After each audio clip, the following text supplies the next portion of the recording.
নীরব রাত, এক খণ্ড চাঁদ, রমজানের পথে শান্ত প্রস্তুতি। ফেব্রুয়ারির এই সন্ধ্যা যেন একটু বেশি নীরব, একটু বেশি পবিত্র। আগামীকাল থেকে হয়তো শুরু হবে মাহে রমজান, ভাবলেই হৃদয়ে কাঁপন জাগে। এই সময়টুকু, এই ছাদ, আমার নিজের এক শান্ত জগৎ। আজ আকাশটা যেন মখমলের মতো পরিষ্কার। ওই যে রূপালী সুতোর মতো এক ফালি চাঁদ।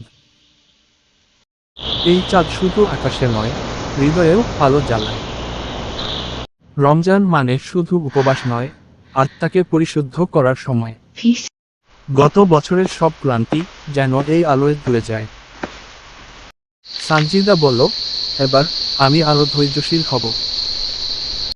নিজের ভেতরের আলোটাকে আরো একটু বাড়িয়ে তোলা। মা বলল, সানজিদা, সেহরির প্রস্তুতি নিয়ে ভাবছিস তো? বাবার কণ্ঠে তিলাওয়াত যেন ঘরটাকে আরো শান্ত করে দেয়।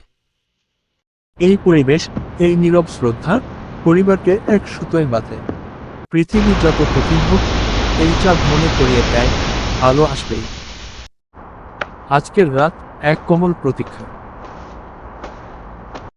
রমজান আসার আগের এই নিস্তব্ধতা নিজেই এক দোয়া। সানজিদা বলল, আল্লাহ, আমাকে বদলে দিও, ভালো করে দিও। পরিবারের এই প্রস্তুতি রমজানের প্রথম সৌন্দর্য। আজকের ইমোশনাল ভাইব, নিবিড় আধ্যাত্মিক সংযোগ। এক ফালি চাঁদ আর এক পূর্ণ হৃদয়ের শুরু। নীরব রাত, এক ফালি চাঁদ, ছোট মুহূর্তেই জীবনের আলো। সানজিদা বলল, রাতের শান্তি ভালো লেগেছে। লাইক, কমেন্ট, সাবস্ক্রাইবও করো।